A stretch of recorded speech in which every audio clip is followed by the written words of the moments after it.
Hello guys, welcome again to my YouTube channel. Today I'll be discussing about the Cattell's theory of personality. On the request of one student, that is the Renu Vaishnav, I have made this video. So before watching my video, please don't forget to like, subscribe and to share my channel, as you can give your biggest support to us by doing this. So let's discuss Cattell's theory of personality.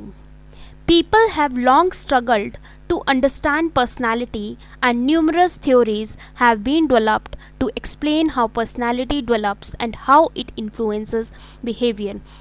तो आप लोगों को पता है कि different psychologist ने जो है बहुत ज़्यादा स्ट्रगल किया था और उन्होंने डिफरेंट थ्योरीज़ दी थी, है ना। और उसके बाद उन्होंने ये जज किया था कि पर्सनालिटी कैसे डेवलप होती है, कैसे ये हमारे बिहेवियर को इन्फ्लुएंस करती है.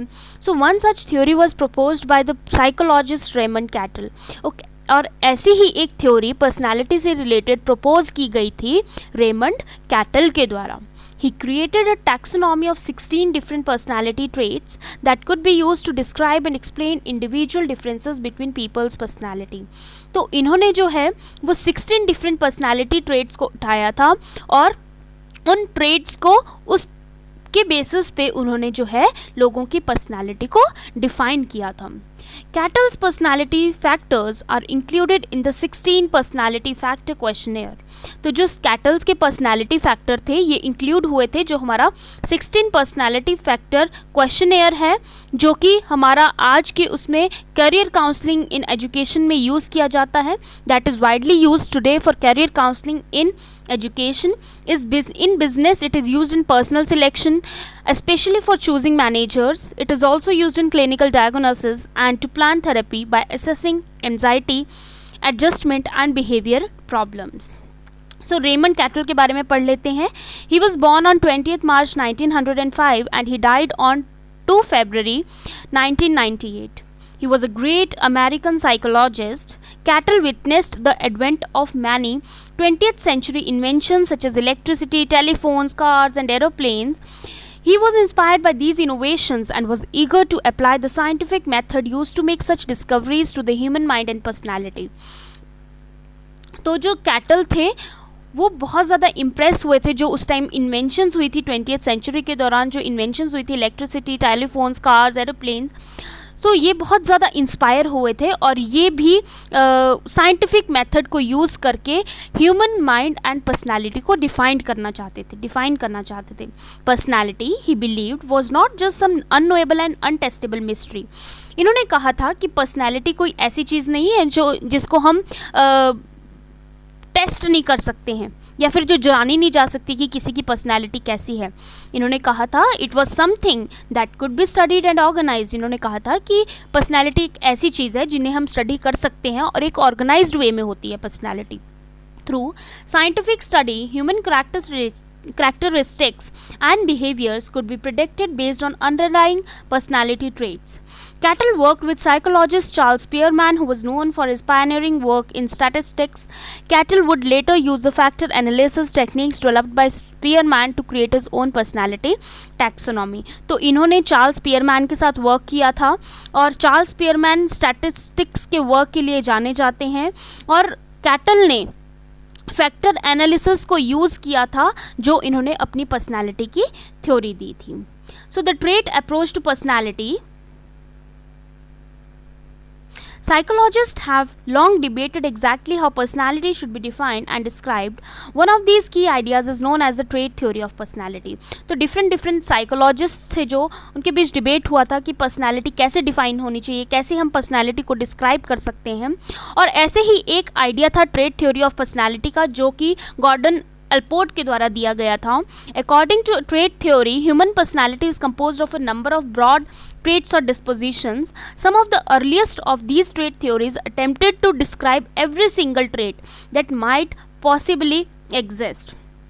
For example, psychologist Gordon Allport identified more than 4,000 words in the English language that could be used to describe personality traits. तो यहाँ पर गॉर्डन एल्पोर्ट का एग्जाम्पल लिया गया है कि गॉर्डन एल्पोर्ट ने जो है 4000 से ज़्यादा वर्ड ऐसे आइडेंटिफाई कर लिए थे इंग्लिश लैंग्वेज के जो कि पर्सनालिटी को डिस्क्राइब करने के लिए यूज़ किए जाते हैं. While this approach was good at identifying different types of traits, it is अनवाइडली and difficult to use. Many of these traits for examples are Many of these traits, for example, are highly similar, making it difficult to distinguish some traits from others. Such ambiguity also makes it difficult to study these personality traits. लेकिन जो Allport ने more than 4000 words दिए थे personality को define करने के लिए, तो उसमें कुछ वर्ड्स ऐसे थे जो कि सिमिलर थे, जिनका मतलब सिमिलर था. तो वो बहुत ज़्यादा डिफ़िकल्ट था किसी की पर्सनालिटी को जज करना, क्योंकि वो बहुत सिमिलर वर्ड्स से उन्होंने मोर देन 4000 वर्ड्स उन्होंने बना दिए थे किसी की पर्सनालिटी को जज करने के लिए. So Raymond Cattell analysed Allport's list and whittled it down to 171 characteristics. तो रेमंड कैटल ने क्या किया, एल्पोर्ट की जो 4000 वर्ड्स थे उनको कम करके 171 कैरेक्टरिस्टिक्स 171 वर्ड्स जो है उनमें से ले लिए. उन्होंने क्या किया कि जो भी सेम वर्ड्स थे उनको हटा दिया और ऐसे वर्ड्स लिए जो कि अनकॉमन थे, ठीक है, और जिनका मीनिंग सिमिलर नहीं था. He then used as a statistical technique known as factor analysis to identify traits that are related to one another.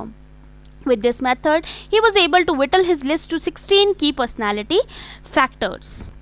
अब उन्होंने क्या किया, ये जो 171 वर्ड्स थे, इन्होंने क्या किया कि जिन जिन वर्ड्स का थोड़ा भी सिमिलर मीनिंग है, थोड़ा भी ऐसे है कि रिलेट करते हैं एक दूसरे से, वो इन्होंने एक उसमें डाल दिए, ठीक है.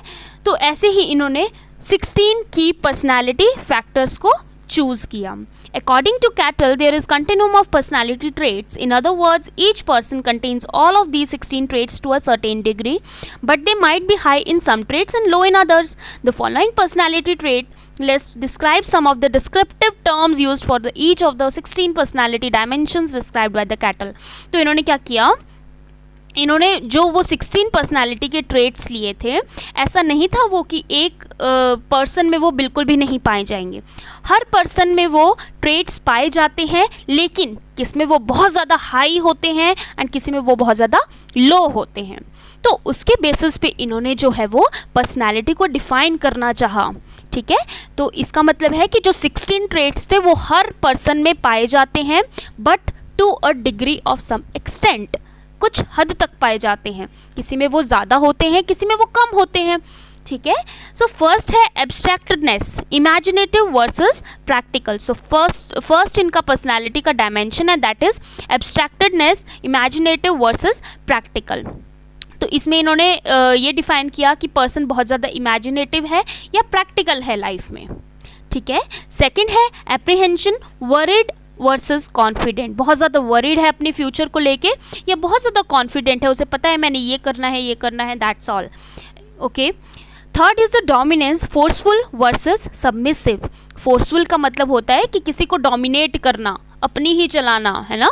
और सबमिसिव का मतलब होता है कि एडजस्टेबल, दूसरों के अकॉर्डिंग खुद को एडजस्ट करना, कि हाँ चलो ठीक है, जैसे आप बोलते हो वैसे ठीक है, ये ठीक है, एडजस्ट करना दूसरों के अकॉर्डिंग खुद को, that is the meaning of submissive. Fourth is the emotional stability, काम है या वर्सेस हाई स्ट्रंग है, ठीक है. किसी भी सिचुएशन में बहुत ज़्यादा काम रहता है या फिर बहुत ज़्यादा किसी को रिस्पॉन्स करता है, एकदम एग्रेसिव हो जाता है, that is the high स्ट्रंग, okay. Next is the liveliness, spontaneous versus restrained. इसका मतलब है कि इंजॉय करता है चीज़ों को बहुत जल्दी या फिर रुक रुक के कि नहीं ऐसा नहीं करना है. Next is the openness to change, flexible versus attached to the familiar. Openness to change का मतलब होता है कि कहीं पर भी वो खुद को फ्लेक्सिबल महसूस करता है, कहीं पर भी वो एडजस्ट हो पाता है, या फिर सिर्फ उसको अपनी फैमिली से ही अटैचमेंट है, and that's all. Next is the perfectionism, controlled versus undisciplined. कई जो होते हैं वो बहुत ज़्यादा डिसिप्लिन्ड होते हैं, कंट्रोल्ड होते हैं, अपनी चीज़ों को अच्छे से करते हैं, और कई ऐसे लोग होते हैं जो डिसिप्लिन बिल्कुल भी नहीं होता है जिनमें. Next is the privateness, discreet versus open. Discreet का मतलब होता है कि किसी के साथ भी ओपन ना होना, अपनी बात बहुत ही गिने चुने हुए लोगों के साथ डिस्कस करना. लेकिन ओपन मतलब होता है कि किसी के भी साथ अपने बातों को शेयर करते हैं वो, okay, that is the extrovert type. Next is the rule consciousness, confirming versus non confirming. Confirming मतलब ठीक है, अगर रूल है इसे मानना है, ऐसा है। नॉन कन्फर्मिंग कि नहीं, ये नहीं मानना रूल, ऐसे भी कुछ लोग होते हैं। After that the self reliance, self sufficient versus dependent. Self sufficient मतलब खुद पर ही डिपेंडेंट है, अपना काम खुद कर रहा है, एंड डिपेंडेंट मतलब जो दूसरों पर डिपेंडेंट रहता है। Sensitivity, tender hearted versus tough minded. Tender hearted मतलब बहुत सॉफ्ट हार्टेड है, एंड टफ माइंडेड मतलब बहुत टफ माइंडेड है। ओके। सोशल बोल्डनेस, अनहिबिटेड वर्सेस शाय, ठीक है। अनइनहिबिटेड का मतलब होता है कि लोगों के साथ फैमिलियर है, लोगों के साथ एडजस्ट कर पा रहा है, लोगों के साथ बात कर पा रहा है, लोगों के साथ अपनी फीलिंग शेयर कर पा रहा है, या फिर बहुत ज़्यादा शाय है। Tension, inpatient versus relaxed. कई बहुत जल्दी टेंशन ले लेते हैं, दैट इज़ द इनपेशेंट होते हैं, कई बहुत ज़्यादा रिलैक्स्ड होते हैं। Vigilance, suspicious versus trusting. Next the warm, out going versus reserved. तो आपको पता ही है आउट गोइंग वर्सेस रिजर्व्ड मतलब कि रिजर्व्ड हैं या फिर दूसरों के साथ अपनी फीलिंग शेयर कर लेते हैं। Okay. Next is the 16 PF personality questionnaire. Cattell developed as an assessment based on these 16 personality factors. The test is known as the 16 PF personality questionnaire and is still frequently used today, especially in career counseling, marital counseling and in business for employee testing and selection. तो ये जो 16 PF personality questionnaire था, factors थे, ये इन्होंने एक test बनाया इसका 16 PF पर्सनालिटी क्वेश्चनेयर का, जो कि यूज़ किया जाता था, आज भी यूज़ किया जाता है करियर काउंसलिंग के लिए, मैरिटल काउंसलिंग के लिए और बिजनेस के लिए, एम्प्लॉय सिलेक्शन के लिए किया जाता है। The test is composed of forced choice question in which the respondent must choose one of the 3 alternatives. Personality traits are then represented by a range and the individual score fall somewhere on the continuum between the highest and the lowest extremes. तो ऐसे test होते हैं जिसमें 3 questions दिए जाते हैं and उनको एक चूज करना होता है. The scores can be interpreted using a number of different system depending upon why the test is being used. Some interpretive reports take a clinical approach looking at personality, while others are more focused on topics such as career selection, teamwork development and leadership potent. A free version of the 16 PF questionnaire is available online through the open source psychometrics project. The test is for educational purposes only and should not be used as a substitute for professional advice or medical diagnosis. Talk to a mental health provider or career testing service to have a professional administer the test and interpret your results. तो जो इनके test थे वो employ selection के लिए use किए जाते हैं, मैरिटल काउंसलिंग के लिए यूज़ किए जाते हैं, बट ये कभी भी मेडिकल डायग्नोसिस के लिए यूज़ नहीं किए जाते हैं. So that's all about the kettles theory of personality. I hope you like the video, and अगर आप चाहते हो कि मैं कोई और टॉपिक भी आपको पढ़ाऊँ तो please drop your topic in the comment box. And if you liked my video, then please don't forget to like, subscribe and to share my channel, as you can give your biggest support to us by doing this. Keep supporting, keep motivating. Thank you.